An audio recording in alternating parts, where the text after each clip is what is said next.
cũng muốn hơn trước cơn nào chưa gió.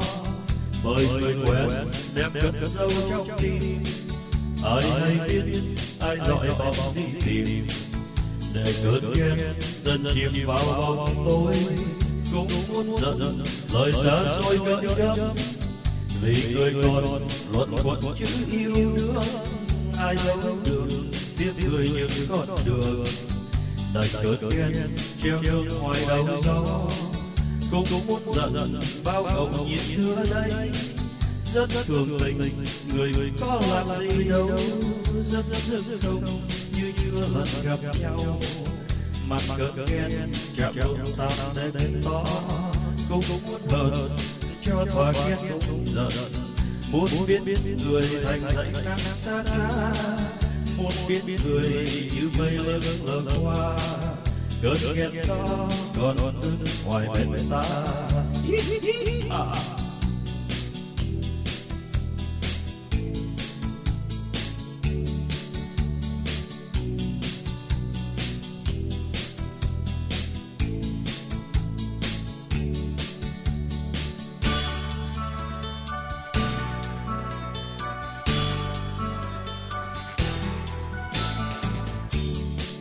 Cũng muốn hơn trước cơn nào chưa rõ, bởi người quen đem cất dấu trong tim, ai hay biết ai dọi bóng đi tìm, để cơn ghen dần chìm vào bóng tối. Cũng muốn giận lời xa xôi gợi gắm, vì người còn luẩn quẩn chữ yêu nữa. Ai giấu được tiếc người những con đường, đành cơn ghen treo ngược ngoài đầu gió.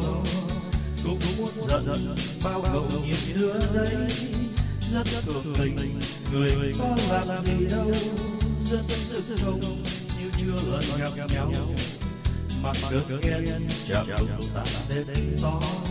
Cũng muốn hờn cho thỏa ghen cũng giận, muốn biết người thành dài đang xa xa, muốn biết người như mây lơ qua.